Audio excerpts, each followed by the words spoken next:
बिहार में सियासी हलचल के बीच दोनों बड़े गठबंधन में सीट शेयरिंग पर मंथन तेज हो गया है, लेकिन महागठबंधन के साथ साथ एनडीए में भी सीटों के बंटवारे को लेकर पेच फंसा हुआ है। सूत्रों के मुताबिक चिराग पासवान जहां कम से कम 38 सीटों की मांग कर रहे हैं, तो वहीं दूसरी तरफ अब मांझी ने भी संकेतों में 15 सीटों की मांग कर दी है। चिराग पासवान पहले ही बीजेपी को उन सीटों की लिस्ट दे चुके हैं जहां वे अपनी पार्टी के उम्मीदवारों को लड़ाना चाहते हैं। वहीं सूत्रों के मुताबिक बीजेपी ने उन्हें करीब 30 सीट देने का मन बनाया है, लेकिन चिराग नहीं मान रहे हैं। उनका तर्क है कि जीतन राम मांझी की पार्टी की लोकसभा में 1 सीट है। यदि एनडीए में उन्हें 60 सीट दी जा रही है तो उसके मुताबिक एलजेपी के 5 सांसद के हिसाब से कम 35 सीटें मिलनी चाहिए। इसके अलावा पिछले चुनाव में मिले वोट प्रतिशत के आधार पर वे 3 और सीटें मांग रहे हैं। अपनी मांग को लेकर चिराग पासवान ने दबाव भी बढ़ा दिया है। अपने पिता रामविलास पासवान की पुण्यतिथि पर उन्होंने सोशल मीडिया पर लिखा, पापा हमेशा कहा करते थे, जुर्म मत करो, जुर्म सहो मत, जीना है तो मरना सीखो, कदम कदम पर लड़ना सीखो। इसे भी चिराग पासवान की प्रेशर पॉलिटिक्स माना जा रहा है। ऐसे में अब बीजेपी उन्हें मनाने में जुट गई है, लेकिन आखिर चिराग बिहार की सियासत में इतने अहम क्यों बन गए हैं, इस पर बात करें तो उनकी दलित वोट बैंक पर अच्छी पकड़ है। वे थोक वोट को ट्रांसफर करने की ताकत रखते हैं, साथ ही साथ उनमें दूसरे दलों को नुकसान पहुंचाने की क्षमता है। पिछली बार जेडीयू को भारी नुकसान पहुंचाकर उन्होंने साबित कर दिया कि उनमें वोट काटने की कितनी सियासी ताकत है। विधानसभा की 34 सीट पर उनके उम्मीदवार को मिले वोट जेडीयू और करीबी उम्मीदवार के अंतर से भी कम थे। चिराग की पार्टी इस बार विधानसभा चुनाव में एनडीए का हिस्सा है। वो ज्यादा सीटों पर दावा कर रहे हैं, लेकिन इससे बड़ी बात यह है कि वो कुछ ऐसी जिताऊ सीटें माने जाने वाली सीटों पर दावा कर रहे हैं जहां सहयोगी दलों के साथ उनका टकराव है। वे एक दुसाध नेता की छवि से निकलकर बड़े दलित नेता की छवि बनाना चाहते हैं। साथ ही वे भविष्य का सर्वमान्य नेता बनना चाहते हैं। नीतीश की आभा कम हो रही है, ऐसे में वो बिहार का चेहरा और सियासी छत्रप बनने की कोशिश में हैं। बड़े वोट बैंक पर कब्जा उनका लक्ष्य है। इस बीच केंद्रीय मंत्री जीतन राम मांझी ने भी आज सोशल मीडिया साइट एक्स पर लिखा, हो न्याय अगर आधा दो, यदि उसमें भी कोई बाधा हो तो दे दो केवल 15 ग्राम, रखो अपनी धरती तमाम, हम वही खुशी से खाएंगे, परिजन पर 80 न उठाएंगे।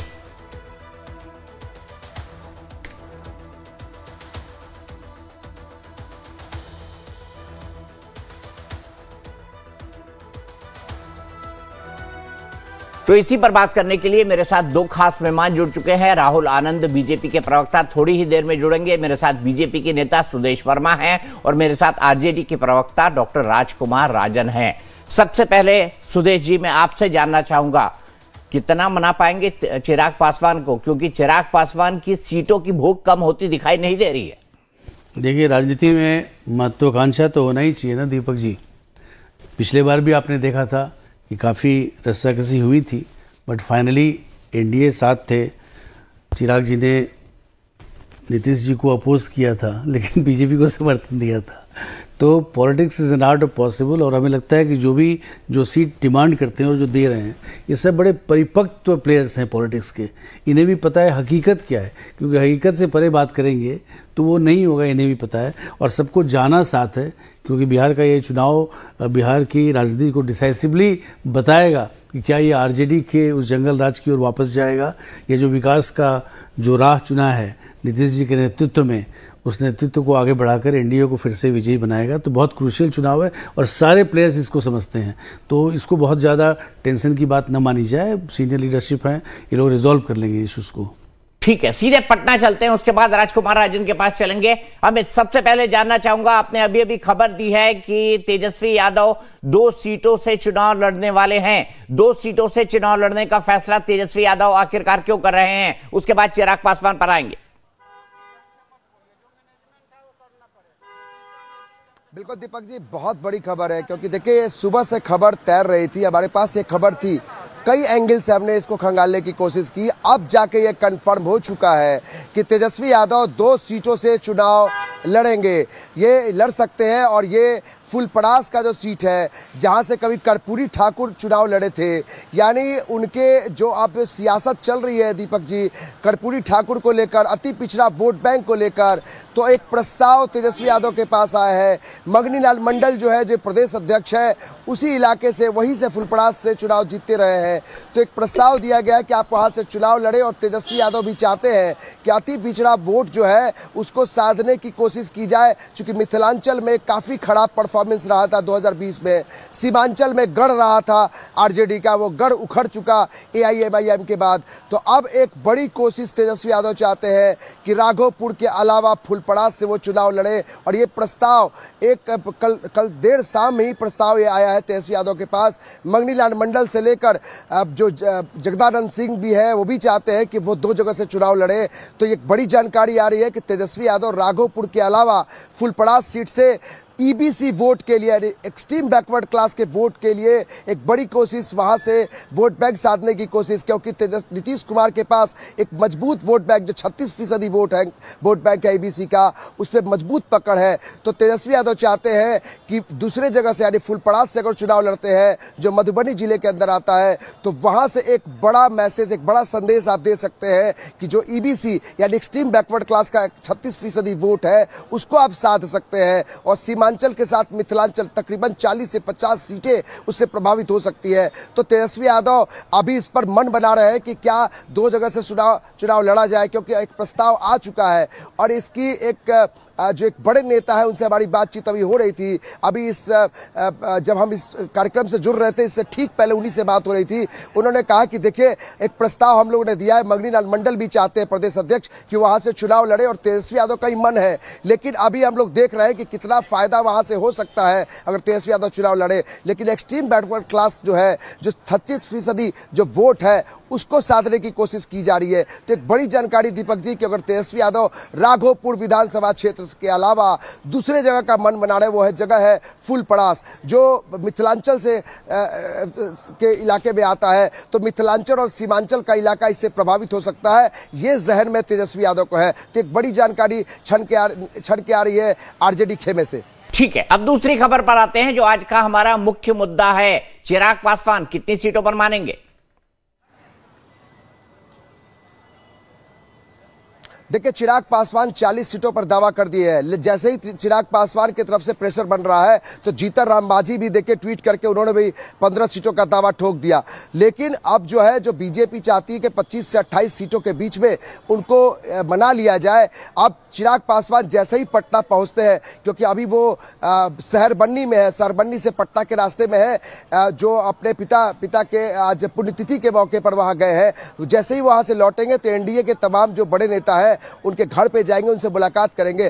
कल देर शाम में मंगल पांडे चिराग पासवान से मिलने पहुंचे थे, वहां भी एक प्रस्ताव रखा गया था 25 से 28 सीटों का उन्हें दिया जा रहा है कि आप 28 सीट पर लड़िए। जबकि चिराग पासवान की दलील है दीपक जी कि 5 सीटें जब वो लोकसभा चुनाव में जीते तो एक लोकसभा क्षेत्र में अगर 6 विधानसभा क्षेत्र अगर आते हैं तो उस हिसाब से भी 30 का आंकड़ा उनका पहुंचता है। तो उनका एक अधिकार है 30 विधानसभा सीट पे। इसके अलावा उनकी दलील ये भी है कि 2024 में के अलावा 2020 में भले वो एनडीए के साथ नहीं थे, लेकिन 2020 में उनका जो परफॉर्मेंस था, जो उनका जो अनुपात था, जो वोट का प्रतिशत था, वो 6% के ऊपर था। तो वो भी मानते हैं इस बात को कि हमारा जो जमीन है, जो हमारी जो एक मजबूत पकड़ है बिहार में, पासवान वोट है, उसका एक दलित चेहरा है, तो उनका एक बड़ा वोट बैंक है। तो चिराग पासवान अपने हिसाब से एक बार्गेनिंग कर रहे हैं, लेकिन 40 सीट पर दावा कर रहे हैं। तो उम्मीद है कि 30 के आसपास, 28 सीट बीजेपी दे रही है, 30 के आसपास सहमति बन जाए। लेकिन जैसे ही ये ज्यादा सीटें ऊपर दी जाएगी चिराग पासवान को,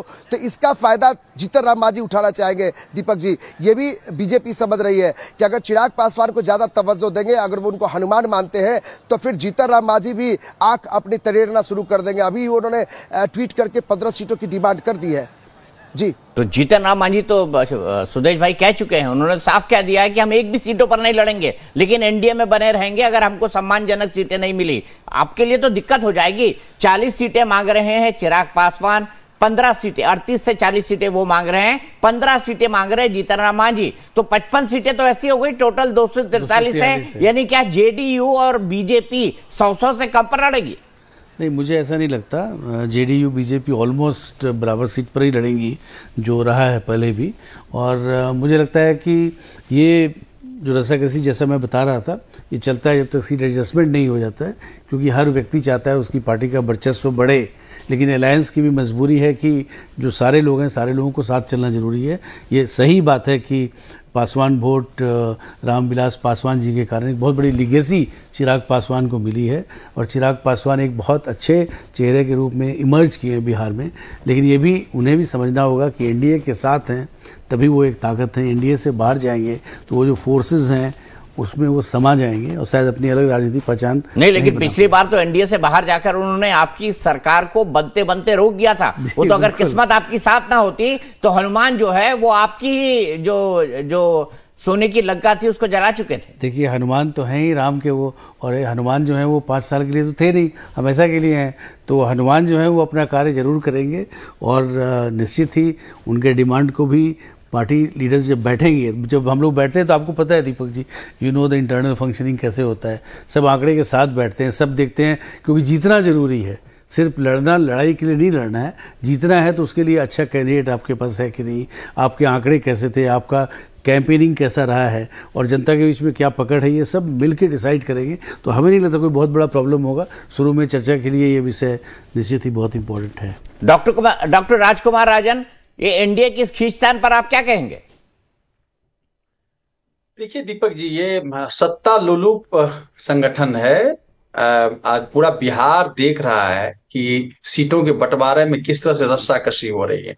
आपके यहाँ भी तो हो रही है। बिहार की समस्या, साहनी जी, तो बिहार की समस्याओं से इनको कोई मलाल नहीं है। आम आवाम की समस्या, बिहार बेरोजगारी से जूझ रहा है, बिहार बेरोजगारी से जूझ रहा है, बिहार स्वास्थ्य केंद्रों में जो सुविधा नहीं है उससे जूझ रहा है, बिहार तमाम तरह के पलायन के मुद्दे पर जूझ रहा है। लेकिन इनको उन सब चीजों से कोई सरोकार नहीं है। 20 साल में इन्होंने जो बिहार को किया, वह बिहार एक बदलाव चाहता है। बिहार यह तय करेगा इस बार बिहार की राजनीति और बिहार की सत्ताएं कि बिहार में नीतीश कुमार जैसे असंतुलित व्यक्ति शीर्ष नेता बनेंगे, जो एक आईएएस अधिकारी को जो हाथ में गमले देने चाहिए उसको माथा पर गमला रख दिया था, या एक ऐसा तेज तरार युवा लीडरशिप चाहिए जो नौकरी की बात करता है, जो दवाई की बात करता है, कमाई की बात करता है, पढ़ाई की बात करता है, सिंचाई की बात करता है, हर हाथ में कलम देने की बात करता है, हर बेरोजगार को रोजगार देने की बात करता है। ये तो साफ जाहिर है कि ये जिस तरह से चिराग पासवान सीटों के बंटवारे को लेकर ये एक समस्या खड़ी आपस में जो भिड़ंत हो चुका है, यह मुद्दा विहीन राजनीति करते हैं। ये इनको बिहार की समस्याओं आम से नहीं मतलब है। यह तो मिथ है कि यह विकास के जंगल राज की जब भी इनसे कुछ पूछिए तो ये सीधे 20 साल पहले जाते हैं। अरे क्यों चिढ़ है इसे दलित पिछड़ों से, अल्पसंख्यकों से?